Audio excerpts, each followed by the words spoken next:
안녕하십니까, 신랑입니다.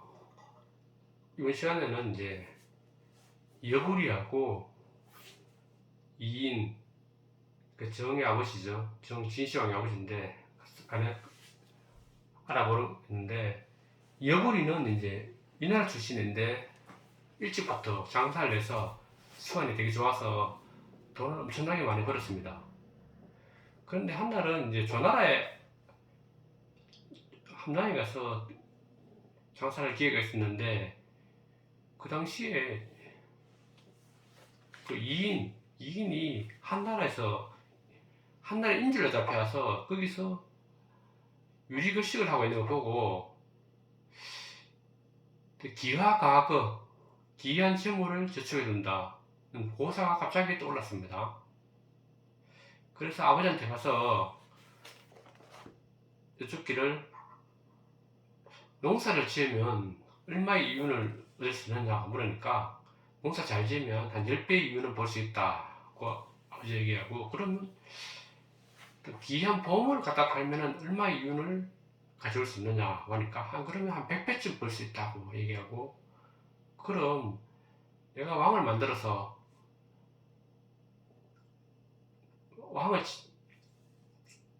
왕을 옹립하면 얼마의 이윤을 가져오느냐 물으니까, 그거는 따질 수 없는 엄청난 재물을 가져올 수 있다고 얘기했고,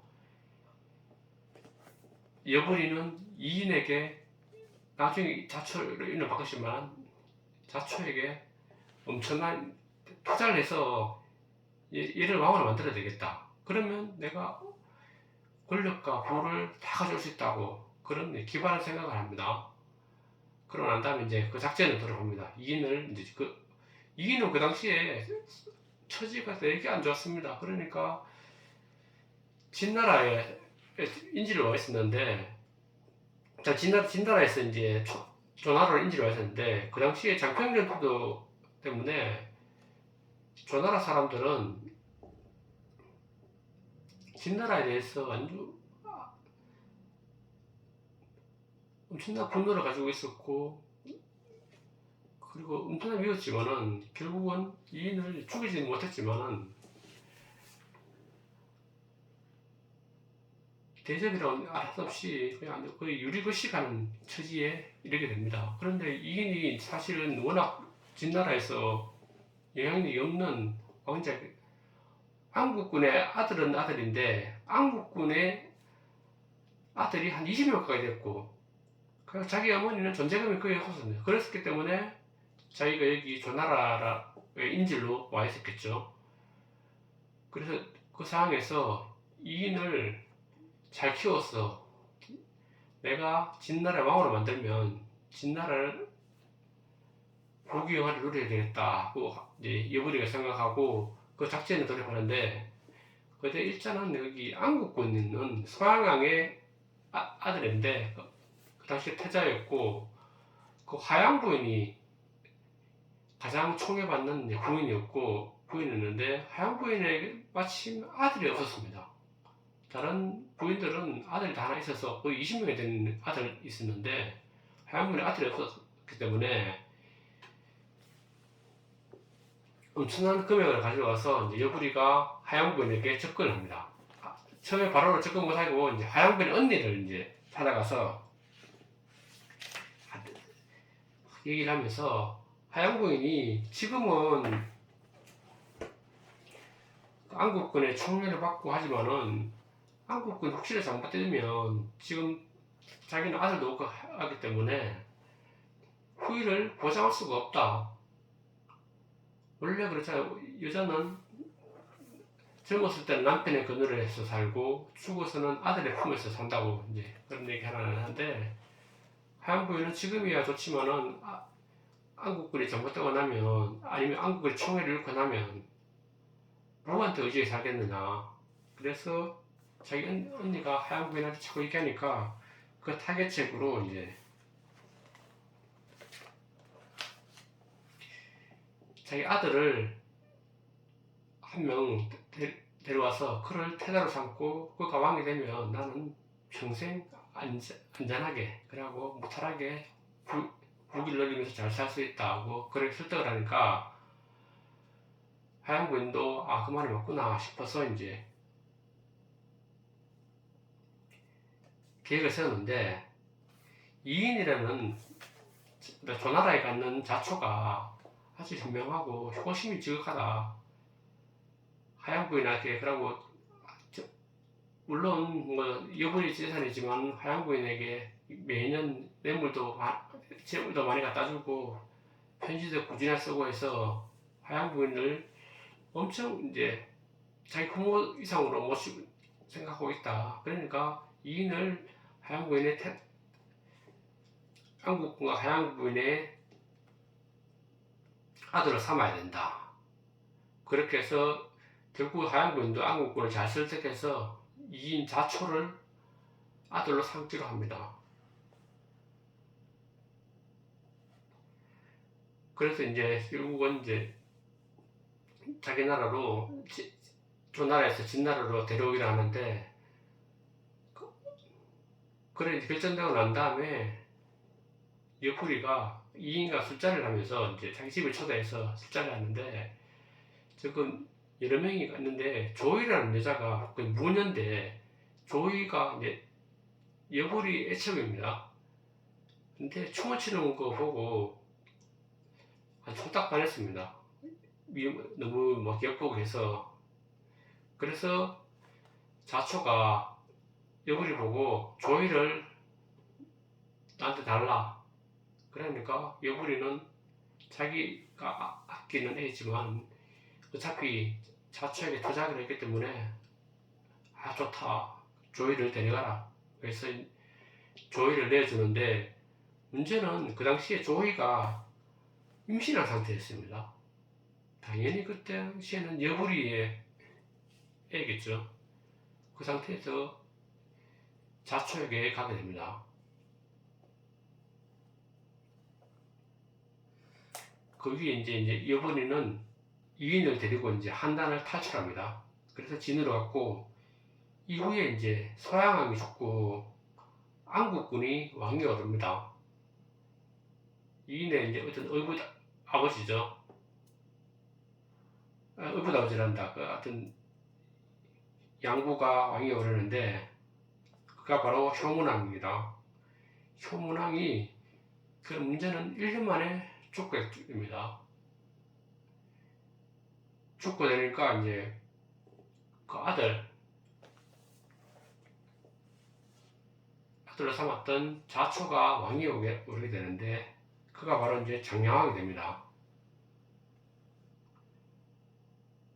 그리고 장량이 되고 나니까 조나라도 그 장량왕이 잘 보이기 위해서 이제 뭐 다른 가족들 다 이제 조나라에서 진나라로 다 돌려보냅니다. 정도 그때 오게 되는 거죠. 정도 오고 그리고 자기 어머니 조이도 오게 되는 겁니다.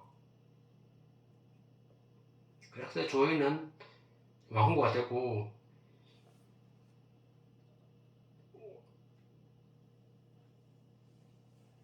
여분이는 이제 성상의 자리에 오르게 됩니다. 그러다가 얼마 후에 다시 이제 장량이 죽고 진시황이 이제 왕이 오르는데 그게 247년 그러니까 진시황이 13살 때 왕이 오르게 됩니다. 그래서 여불이는 상국으로 이제 실권을 지게 되는 거예요. 그 당시에 이제 그러니까 뭐 13살이니까 아직 이제 자기가 아무 관함이 없고 조희가 태우가 되고 있으니까 조이하고 그 당시에 계속 만나고 있었거든요. 그러니까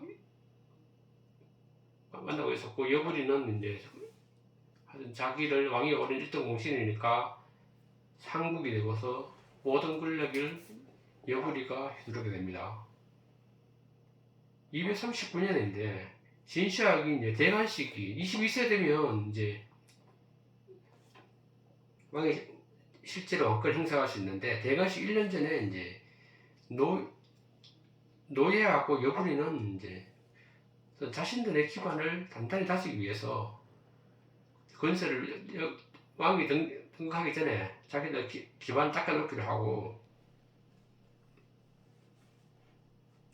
여부리는 어떤 그 당시에 유행하던 학문의 집대성에서 식객을 뭐 얘도 3,000명씩 그대로 있었으니까 집대성에서 여시춘추라는 책을 만들게 됩니다. 그 당시에 이제 뭐 진나라에 관한 모든 그 학문적인 업적을 전부 다 이 책으로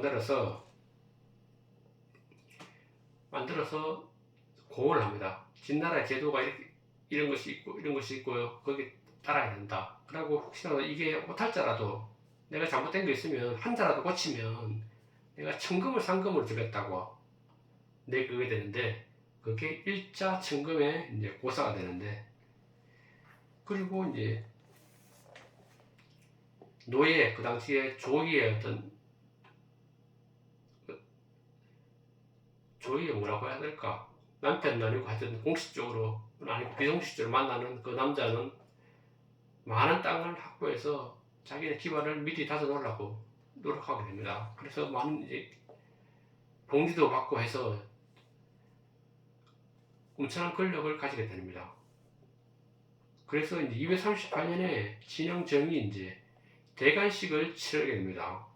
대관식은 함양에서 아니고 이제 옥리로 옛도읍지인데 그 미수 근처에 있는 옥 지역에 가서 이제 대관식을 치르는데 여기서 이제 진시황은 어떤 소문을 듣고 이제 듣게 되는데 어떤 소문인가 하면은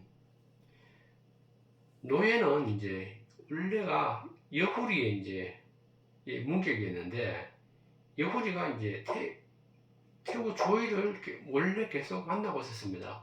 그러니까 어차피 저 나라에서 돌아와서 진나라에서 같이 살았으니까 그런데 이제 그 나이 차이가 사실 뭐 몇십, 30년 이상 차이가 났기 때문에 조이는 젊은 여자였고 여후리는 이제 그 영감님이었으니까 도저히 조이를 만족시킬 수가 없었고 조이는 이렇게 사교육이 강한 그런 여자였거든요.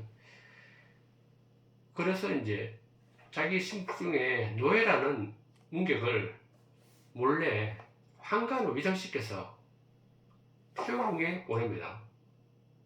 그래서 이제 자기 대신에 어떤 조이에게 만족감을 주라고 성적 만족감을 주기 위해서 노예를 거세를 하고 난 다음에 환관으로 들어가는 게 법도지만은 거짓으로 그 환관을 꾸며서 성기가 멀쩡한 상태에서 태후궁에 들어가게 됩니다. 근데 마침 태후가 노예가 워낙 힘좋고 했기 때문에 태후 조이가 정말로 이제 노예를 좋아하게 돼서 결국은 노예는 거기에 뭐 기고만장해서 자신의 권력을 엄청 많이 획득하고 땅도 받고 해서 되게 잘 나갔습니다. 그러니까 그 소문들이 자꾸 듣고 이제 뭐 노예는 이제 기고만장해서 혹시라도 이 사실이 발각되면 큰일 나니까 결국은 대관식 날 반란이 일으키게 됩니다.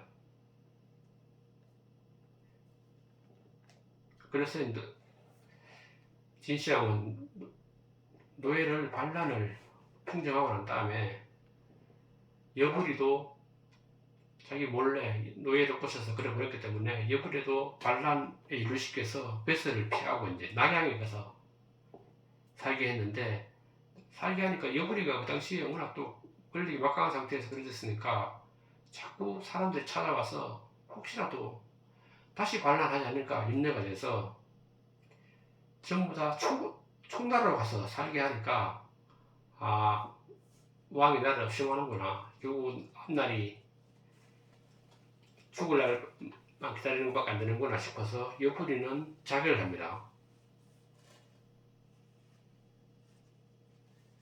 그러고 정의 모인 조이도 함남에서 이제 쫓아보내고 저 옥나라 거기 옥으로 다시 보내서 연금시키고 그리고 태후와 노예 사이에 두 아들이 있었는데 아들 다 죽여버립니다. 그리고 실제로 이제 그 이후에 이제 왕도 되었고 그러고 그 권신도 제거했으니까 그 이후에 정은 자신의 정치를 이제 펴게 나가게 되는데 통일대업에 의해서 이제 계속 매진하는 거죠. 그럼 오늘은 여기까지 하겠습니다.